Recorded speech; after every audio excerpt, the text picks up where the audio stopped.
Welcome to the Small Business Made Simple podcast, brought to you by socialmediaandmarketing.com.au. Being in business is never easy, but it can be simple, or at least simpler. Join me, your host Jen Donovan, every week where we focus on marketing, social media, and working towards simplifying your business. You with me? Let's do this. Gonna dream it big, 'cause someone out there listening. Everyone's got a voice to give, and it's time I heard you whistling, 'cause there's no point at all, in dreaming small. Why, hey there, my fabulous listener. Welcome to episode 219 of the Small Business Made Simple podcast.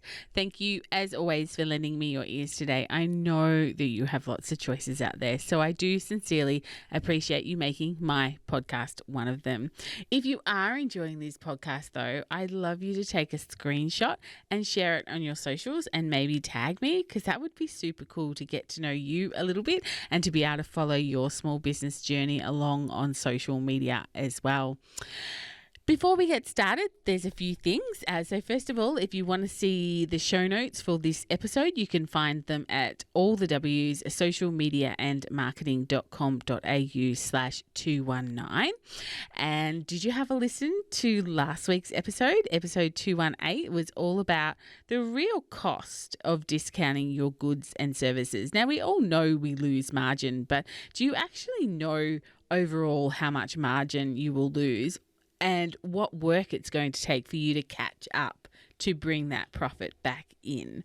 It's a great episode. I think that it's a really good episode for you to go to listen to, especially this time of the year, regardless of whether you're service-based or retail-based business. It certainly created some great conversations in my community this week. So if you haven't listened to that one, after you finish here today, slip back and listen to 218. One more thing before we get started. Please stick with me. I just wanted to do a little plug for my online marketplace. So as you may or may not know, I have an online marketplace called spendwithus.com.au that supports rural and regional small businesses. And my little hope is that maybe you will help support them as well this Christmas giving season. It's been another really tough year in the bush, and I know every one of my sellers or our sellers on the platform would really appreciate your purchase or really your help to spread the word if you've already done your Christmas shopping or things are a little bit tight, and that's okay too. But spreading the word about Spend With Us, sharing a social media post, giving a shout out through your emails, or recommending to a friend or a family member that they support rural and regional small businesses through spendwithus.com.au is just as helpful as actually going and buying from a small business owner over there. So thank you. I hope that's okay to give my little plug there, but I would love you to shop at all the W's, spendwithus.com.au. But hey, on to today's episode. We are talking actually about managing leads, and we're looking at the old way versus the new way. The old way that we used to manage leads, the old-fashioned marketing strategies and techniques, versus the new ways of managing leads. So what are the old ways? Let's have a look at the old ways. Small business owners, or business owners in general, really, and hopefully not you anymore, managed leads that came into their business. So we used to, and I use we very loosely, I did not do this, and I'm sure that you did not do this either, but business owners promoted to as many people as possible. It's just like throw spaghetti against the wall, see what sticks, and they're the people that we will sell to. They used to, or some business owners promote all their products and services. So it's just like there's this huge amount of marketing and a huge amount of lists. We do this, and this. Again, confused buyer doesn't buy. We don't need to tell everybody everything all the time. You will know that people convinced people to buy. So convincing people that they should buy from you, literally convincing them. That was an old-fashioned way of managing leads into a business. Applying pressure to make people buy, pushing people to make a decision, and of course then make sales where you can, with who you can, and then just repeat the whole process. Does any of that sound familiar, either as a customer of someone else's business or perhaps some sales practices you'd rather forget from the past in your own business? So what are the new ways? How do we manage leads now? How do we really create sales now? Well, we niche in our area of expertise. We provide answers to our prospects' problems. We offer more value upfront. We position ourselves as the expert, and we provide evidence that we are actually the expert. And we invite them to take the first step of this journey with you. And we introduce the full range of services once they are actually in our world. Does any of that sound familiar as to how you manage leads? I really hope that is sounding more familiar to you on how you manage leads and manage sales. As the Americans say, the riches are in the niches. Now we call it niches, but it rhymes so much better when you say the riches are in the niches. And of course, as I say, and I'm pretty sure I stole this quote from somewhere, from someone at some time, a confused buyer doesn't buy.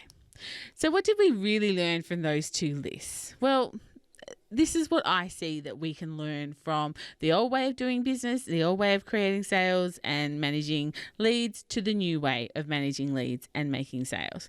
This is what I see we've learned from those two lists. Niche your services and market your niche. Just niche down. It doesn't mean that you don't offer other stuff, but the way you market yourself is niche. Lead with value and give, ask. So value before sales. So you are always giving your expertise, your knowledge, your tips, your tricks, maybe some freebies in there before you go and ask for the sale. Deliver content that's solving your prospect's problem, or of course surprising and delighting them as well. Stop convincing people to buy from you and let them discover you and what you have to offer that will solve the problems that they have. So rather than convincing selling, we are doing discovery sales, discovering selling by letting them discover that we can actually be the ones that can help them by sharing our knowledge, our tips, by leading with value, by understanding what our niche is, and delivering content that's solving their problems. Know what you want to be famous for and position yourself as an expert in X, whatever X is for you. And rather than promoting absolutely everything you do, understand what your prospects and your audience want and market that. The rest of your services can be like add-on services or VIP services once they are actually in your world. Again, market what it is that you want to be famous for. What's the niche? If you follow a lot of marketers like myself, or maybe you've heard, you're a long-time listener of the podcast, you've probably heard this a lot from me, these points a lot from me. And I guess that's kind of the point. This stuff is actually important.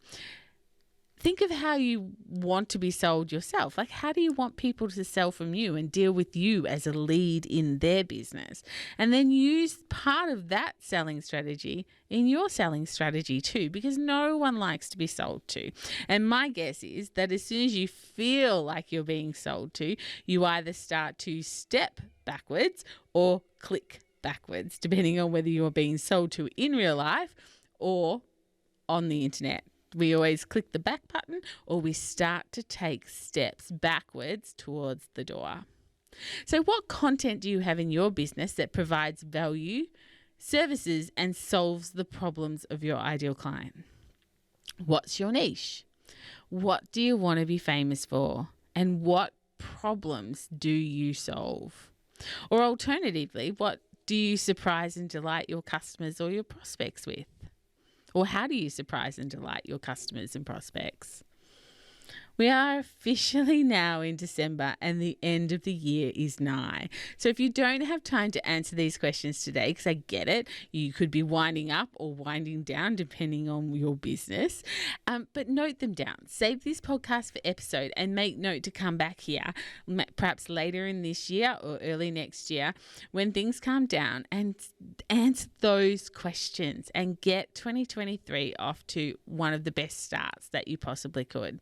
Of course, I will be offering planning sessions. They'll go on sale shortly, all online via Zoom. So hopefully you can come along to one of those and join me for planning 2023, actually planning the heck out of 2023 to make it even better than what this year was for you.